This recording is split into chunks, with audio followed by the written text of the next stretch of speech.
Hello बच्चों, कैसे हैं आप लोग। I hope everyone will be fine. मैं आपका फिजिक्स टीचर एस.सी. श्रीवास्तव। आज मैं आपको फिजिक्स में एक इम्पॉर्टेंट टॉपिक जो कि आपको पीछे वीडियो लेक्चर में मैं पढ़ा चुका हूँ, इलेक्ट्रोमैग्नेटिक इंडक्शन। इस इलेक्ट्रोमैग्नेटिक इंडक्शन पर फैराडेज लॉ मैंने आपको बताया था। आज मैं कुछ फैराडेज लॉ पे न्यूमेरिकल प्रॉब्लम्स बताने वाला हूँ जो स्टेट बोर्ड और सीबीएसई बोर्ड्स के लिए बहुत ही ज़्यादा बेनिफिशियल होने वाला है। एक प्रॉब्लम में कई सारी प्रॉब्लम्स ऐसी मैंने ली है जो आपकी सॉल्व हो जाएगी। तो चलिए शुरू करते हैं। पहला क्वेश्चन हमारा ये है कि copper rod of length L is revolving with uniform angular velocity omega around its one end perpendicular to a uniform magnetic field capital B. Prove that the EMF induced across ends of the rod is E mod 1 by 2 B omega L square। तो ये हमें proof करना है। Problem क्या कहता है कि एक आपके पास रॉड है और उस रॉड को यूनिफॉर्म मैग्नेटिक फील्ड में हम रोटेट करते हैं। कुछ इस तरह से रोटेट करते हैं, वो मैं आपको दिखाता हूँ। इस तरह से ये एक एंड को फिक्स करके इस कॉपर रॉड को, जिसकी लेंथ L है, रोटेट करेंगे। सपोज दैट इसे O पॉइंट पर फिक्स करके रोटेट कर रहे हैं एंगुलर वेलोसिटी ओमेगा से। जब ये P से Q तक पहुंचता है तो इसके बीच में एंगल फॉर्म होता है थीटा। ये मैं सपोज कर ले रहा हूँ। और इसके बाद इसमें ये कह रहा है कि जिस तरह से आप इस बोर्ड पर इस रॉड को रोटेट कर रहे हैं, उस बोर्ड के परपेंडिकुलर यानी लंबवत मैग्नेटिक फील्ड है। मैग्नेटिक फील्ड का डायरेक्शन ये है और रॉड को आप रोटेट कर रहे हैं ऐसे। तो इसका मतलब ये मैग्नेटिक फ्लक्स में चेंज करेगा, मैग्नेटिक लाइंस ऑफ फोर्सेस को काटेगा। तो इसका मतलब हुआ चेंज इन मैग्नेटिक फ्लक्स होगा। अब किस तरह से इसको हम लोग सॉल्व करेंगे चेंज इन मैग्नेटिक फ्लक्स के लिए। तो देखिए, सबसे पहले ये मैं मान लेता हूँ कि ये जो आपको दिखाई दे रहा है तो वैसे ये आर्क PQ, लेकिन इसे मैं ट्रायंगल का फॉर्म ले लूँ और सपोज दैट थोड़ी देर के लिए अप्रॉक्स राइट एंगल ट्रायंगल मान लूँ, समकोण त्रिभुज। तो देखिए किस तरीके से इसका एरिया निकालेंगे। Area A equal to 1/2 perpendicular into base. अब परपेंडिकुलर इंटू बेस में परपेंडिकुलर मैंने इसे लिया है ये क्या, आर्क। तो अगर आर्क अपॉन रेडियस कर देता हूँ, रेडियस यहाँ L है, तो ये थीटा के इक्वल होगा। It means PQ equal to theta into L हो जाएगा। And OP is already L, therefore A equal to 1/2 theta into L into L। तो ये आपको मिलेगा A equal to 1/2 L square into theta. अब मैं इसे डिफ्रेंशिएट अगर कर देता हूँ तो ये मिलेगा change in area, differentiation of A with respect to T। T के रिस्पेक्ट में इसका एरिया कितना चेंज हो रहा है ये मैं फाइंड करूँगा। तो देखिए ये dA/dt आ जाएगा और 1/2 L स्क्वायर, इसका हो जाएगा dθ/dt। I think you know dθ/dt angular velocity होगा या कोणीय वेग कह सकते हैं। तो इसका मतलब ये हो जाएगा dA upon dt is equal to 1/2 L square into omega. अब देखिए फाई इक्वल टू मिलता है हमें BA। अगर मैं इसे t के रिस्पेक्ट में रोटेट कर दूं, वो डिफ्रेंशिएट कर दूं, तो d phi by D t is equal to B into DA by D t हो जाएगा। और DA by D t already हमको पता है क्या है। DA बाई डी टी आपको 1/2 ओमेगा इंटू L स्क्वायर पता है, और यहाँ पर पता है E equal to minus d phi by D T, और अगर इसका मॉड ले लें तो ये प्लस हो जाएगा। तो इस तरह से d phi by D t की ये वैल्यू हम उठा के यहाँ अगर रख देते हैं तो 1/2 omega B into omega into L square मिल जाएगा। तो ये इंड्यूस्ड EMF इसके एंड्स पे प्रोड्यूस हो जाता है। तो इस तरह से मैंने फैराडेज लॉ को पिछले टर्म पर, या यूं कह लीजिए पिछले वीडियो लेक्चर में मैंने आपको बताया था, जिस पर ये बहुत अच्छा सा प्रॉब्लम है और बोर्ड के पॉइंट ऑफ व्यू से भी बहुत इम्पॉर्टेंट है, जो अक्सर पूछा जाता है। इस पर न्यूमेरिकल प्रॉब्लम्स भी बनते हैं। तो अब इसके बाद मैं अगला एक और इम्पॉर्टेंट प्रॉब्लम बताने जा रहा हूँ, जो कि बहुत ही अच्छा, और अगर एक प्रॉब्लम ये आपको आ जाती है तो इससे रिलेटेड कई सारी प्रॉब्लम्स और बनती हैं, जो सिर्फ एक प्रॉब्लम ये सॉल्व करने के बाद आपको वो भी प्रॉब्लम्स जो इसकी सब प्रॉब्लम्स कह सकते हैं सॉल्व हो जाएंगी।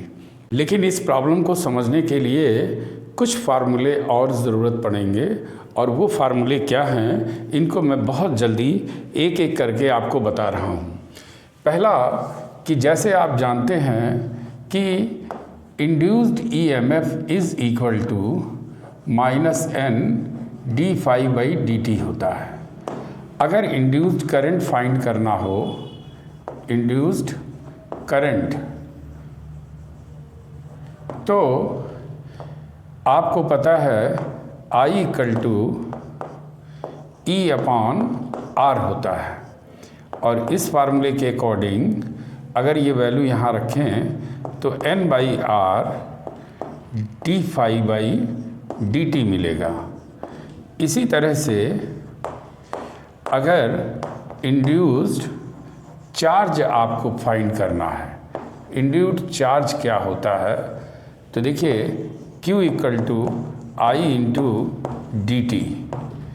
आई की वैल्यू मैग्नीट्यूड के फॉर्म में रखें तो n by R into D phi by D T, और इंटू यहाँ डी टी कर दीजिए तो ये कट जाता है।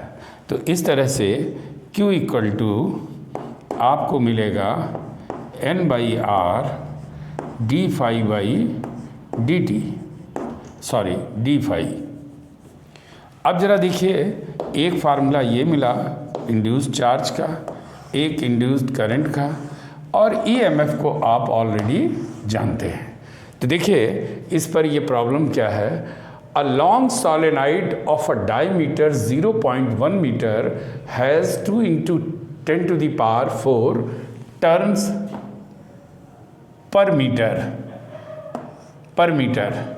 At the center of solenoid, a 100 turns coil of radius 0.01 meter is placed with its axis coinciding with the solenoid axis.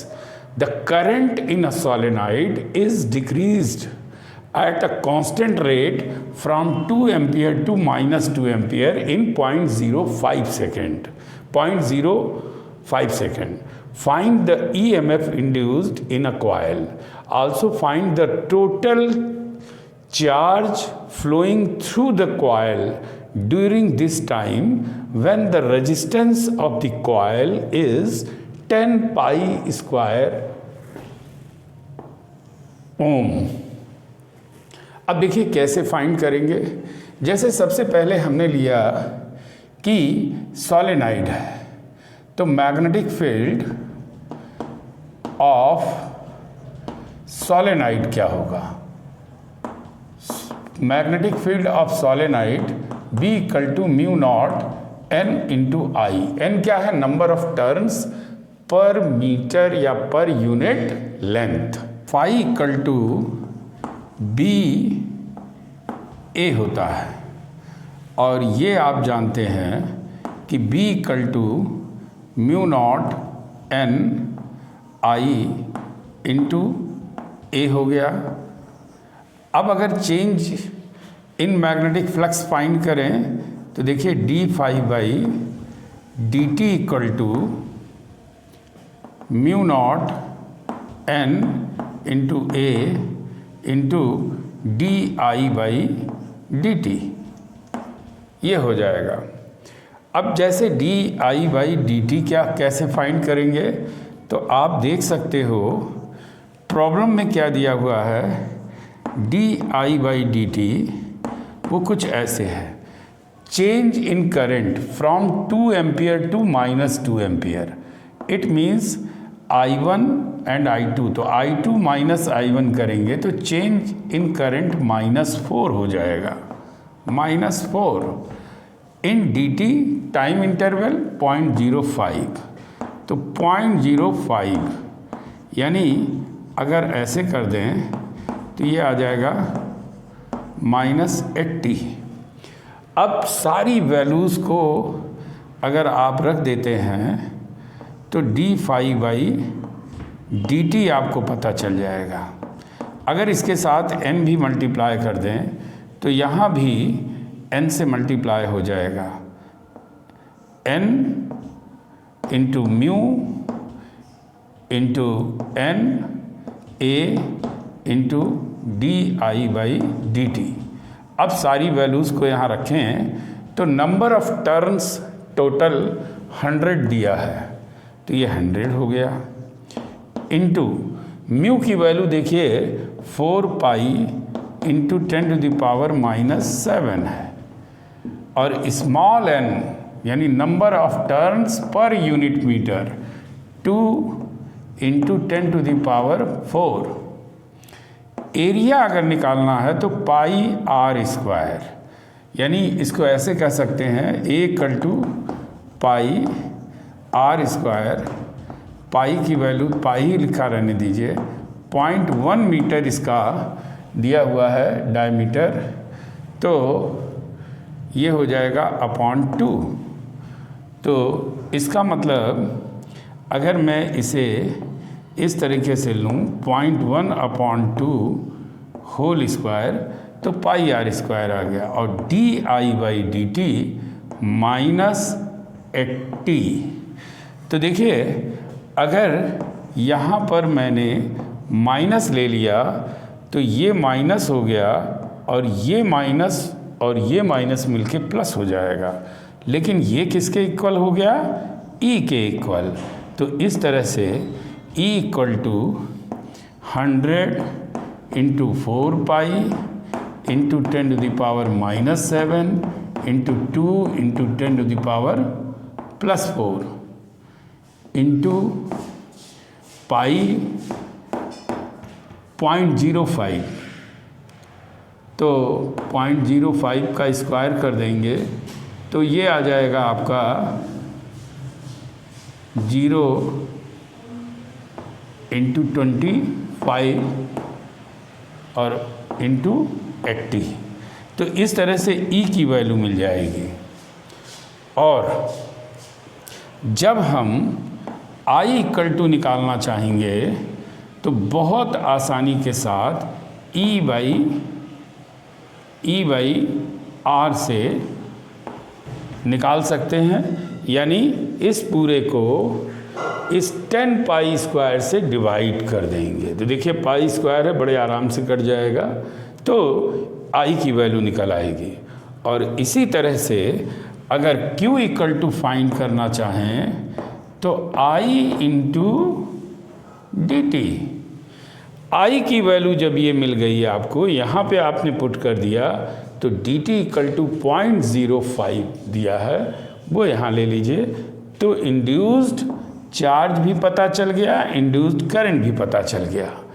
इस तरह से आपने देखा कि इस एक प्रॉब्लम में सॉलेनॉइड भी आ गया, जिसका आपको मैग्नेटिक फील्ड इंटेंसिटी पता होना चाहिए।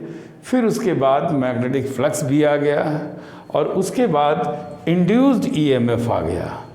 और जब हम इंड्यूस्ड करंट फाइंड करेंगे अकॉर्डिंग टू दिस फार्मूला, तो मुझे ये पूरा E/R की वैल्यू निकालनी होगी, जो कि ये पता हो गया है। R की वैल्यू ऑलरेडी गिवन है, केवल डिवाइड करना है। Q की वैल्यू जब फाइंड करना हो तो जो आपको इंड्यूस्ड करंट मिला है वो यहाँ ले लीजिए, और dt की वैल्यू 0.05 से मल्टीप्लाई कर दीजिए, तो इंड्यूस्ड चार्ज भी पता चल जाएगा।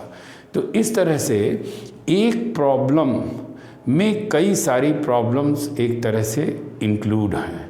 जो एक प्रॉब्लम आप सीखेंगे या ये समझ गए होंगे तो इसके बिहाफ पे कई सारी प्रॉब्लम्स आप सॉल्व कर सकते हैं।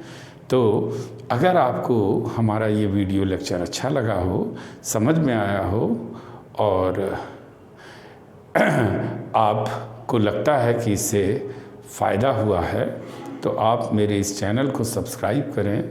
नए व्यूअर्स हैं अगर तो, और अगर पुराने हैं तो आप इसे लाइक करके ढेर सारे लोगों में शेयर कीजिए। Thank you.